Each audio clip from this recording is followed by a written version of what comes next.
144 жолаушысы бар Germanwings әуе компаниясына тиесілі Airbus 320 ұшағы 2015 жылы Францияның оңтүстігінде апатқа ұшыраған болатын. Негізі ұшақтың ішінде Далкурт командасының футболшылары да болуға тиіс еді. Бірақ клуб басшылығы бірнеше сағат бұрын билеттерді түгелдей алмастырған екен. Сөйтіп клуб ойыншылары аман қалған. Дегенмен әуе апаты футболды да айналып өтпегендігі тарихтан белгілі. Осыдан 2 жыл бұрынғы Шапокоянсе футбол клубының бастан өткен жағдайы әлем жұрты әлі күнге ұмыта қойған жоқ. Апатқа ұшыраған ұшаққа бірнеше күн бұрын әйгілі футболшы Мессидің мінгенінде айтылған еді. Ал сол уақыттардағы мадридтік Реалдың жұлдызы Роналду адамгершілік танытып, қаза тапқан футболшылардың отбасына 3 миллион еуродан аударды. Осы орайда ірі әуе апатына тап болған футбол клубтары жайлы сөз қозғаймыз.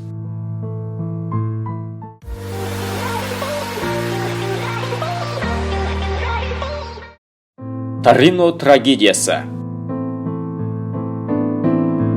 Торино командасы 1949 жылдың 4 мамырында Бенфикаға қарсы ойын өткізіп, Туринге қайтпақшы болады. Бірақ қатарынан 5 мәрте ел чемпион атанған ұлы командаға Туринді қайта көру мүмкіндігі жазылмапты. Құрамында 18 футболшымен қоса жаттықтырушылар мен журналистер бар ұшақ апатқа ұшырайды. Бұл қайғылы жағдайдан Италия ұлттық құрамасы да зардап шекті. Себебі негізгі құрамының 10 ойыншысы көз жұмды. Сондықтан Уругвайдағы әлем чемпионатында чемпион атағын қорғай алмады. Ал марқұм болған футболшылар құрметіне Ториноға 1949 жылы маусымның чемпион атағын берді.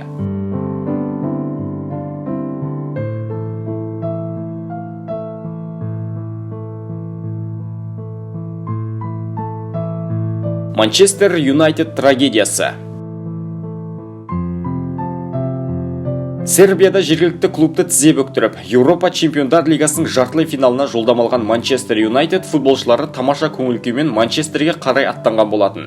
Техникалық ақауларына байланысты ұшақ әуеге толықтай көтерілмей жатып апатқа ұшырайды. Апаттың салдарынан 67 адам өмірімен қош айтысты. Оның 8-і Манчестер Юнайтед командасының футболшылары. Ал атақты жаттықтырушы Мэтт Безби мен ағылшын тарихындағы ең үздік футболшы атанған Бобби Чарлтон аман қалып, 10 жылдан кейін әріптестеріне бұйырмай кеткен Еуропа чемпиондары кубогын жеңіп алды. Сол себепті 1958 жылдың 6 ақпанын естен шығару мүмкін емес. Green Cross трагедиясы. 1961 жылдың 3 сәуірі күні Чилидегі Лас-Ластимас тауының маңында Дуглас DS-3 ұшағы апатқа ұшырап 24 адам қаза тапты. Чили кубогының аясындағы кездесуден қайтқан футболшылар 2 ұшаққа бөлінген екен. Яғни команданың жартысы аманда, жартысы бас жаттықтырушымен қоса жан тапсырады. Ұшақ апатының себебі әлі күнге жұмбақ күйінде қалды.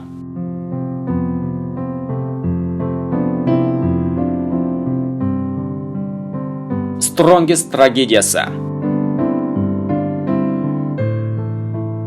Боливия елінің астанасы Ла-Пасқа жақын маңда Strongest командасының 16 футболшысы бар ұшақ апатқа ұшырайды. Сараптаманың қорытындысы бойынша ұшақтың ішінде әуеде өрт шығып тауға барып соғылған.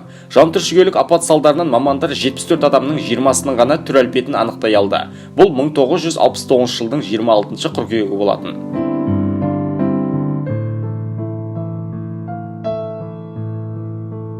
Альянс Лима трагедиясы. 1991 жылдың 8 желтоқсаны Перу елінің 19 дүркін чемпионы Альянс Лима клубының тарихында қаралы күн болып белгіленді. 43 жолаушысы бар ұшақ халықаралық әуежайға бірнеше шақырым қалғанда теңізге құлап апатқа ұшырайды. Соның салдарынан толықтай бір команданың футболшылары қаза тапты.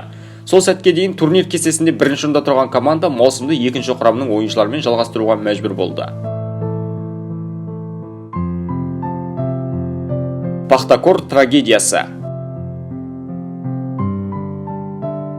Бұл кеңес одағы құлағанға дейін қалың елге белгісіз болып келген қайғылы оқиға 1979 жылдың 11 тамызы күні болатын. Украина елінің аумағында 8400 метр биіктікте 2 Ту-134 ұшағы соқтығысады.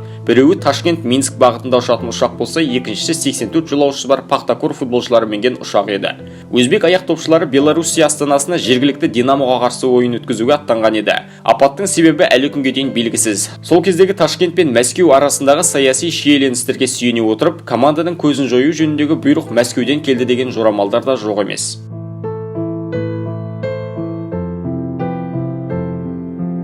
Шапокоянсе трагедиясы.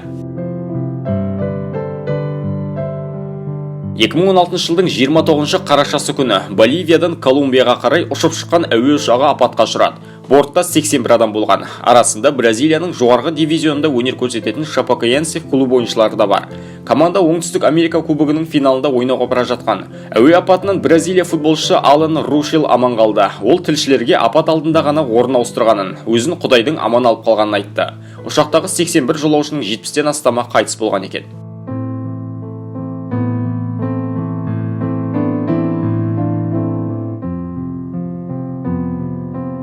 Бүгінге осы құрметті жанкүйерлер, видео ұнаса лайк басайық және арнаға тіркеліп қойыңыздар. Мен Есбол Қарағұл, келесі кездескенше.